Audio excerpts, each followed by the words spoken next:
Many of them thought that they could keep all the securities of communism and overlay it with capitalist consumerism. They thought that if they were laid off from work, if their factory was privatized, the government was going to find them another job. You talk to Polish workers, they just assumed that everything they had was going to stay and they were going to get this other whole new thing. They didn't get it. Now they're getting it. Boy, are they getting it right up the kazoo. Now, by the way, not everyone swallowed the free market mythology. In the 1989-91 period of overthrow and transition, there were opinion polls in Czechoslovakia, Bulgaria, Russia, and East Germany. And these were reported in the U.S. press. It showed that most people still opted for state ownership or some modified form of socialism. The numbers who actually wanted free market capitalism were surprisingly small. When anti-communist governments took power in Russia and Eastern Europe, they set about suppressing the communist and socialist left in the name of democratic reform. In late 1993, facing resistance to his free market policies, Boris Yeltsin forcibly disbanded the Russian parliament and every other elected representative body in the country, including all the regional and city councils. He abolished Russia's constitutional court and launched an armed attack upon the parliamentary building, killing hundreds of resistors. Estimates are about 3,000 actually, and demonstrators. Thousands were rounded up and detained. Opposition leaders were jailed without trial. Hundreds of elected and appointed officials were placed under investigation. Some are still in jail. Yeltsin banned labor unions from all political activities. He suppressed dozens of publications and television shows.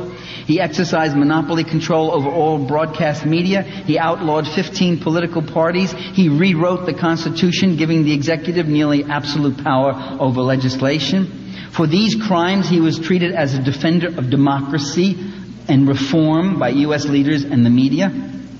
What they most liked about Yeltsin was, to quote the San Francisco Chronicle, quote, "He has never wavered in his support for privatization of state-owned industries." I think that really says it all.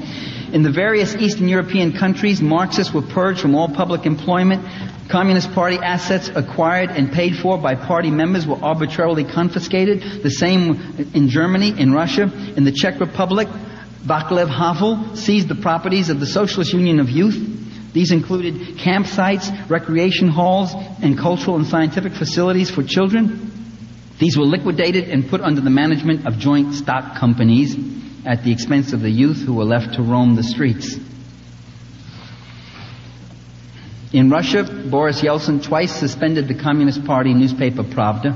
He eventually turned the party's 12-story building and its press over to a pro-Yeltsin government newspaper that became the full owner. Yeltsin's police have continued to attack political demonstrators in Moscow and other cities. 2 parliamentary deputies, one independent, the other a communist, who vigorously opposed the Yeltsin government, were assassinated. In 1994, journalist Dmitry Kolodov, who was probing corruption in high places, was assassinated. Reactionary, anti-Semitic, crypto-fascist parties and hate campaigns have surfaced in the former communist countries, along with the desecration of Jewish cemeteries and xenophobic attacks against foreigners of darker hue. Lech Wałęsa, quote, "A gang of Jews got hold of the trough and is bent on destroying us," unquote. Later on, Lech Wałęsa said he was misinterpreted. He did not mean all Jews, only the greedy ones. I remember how many people on the left adored Lech Wałęsa, a worker hero who was going to bring true socialism. Yeah, right.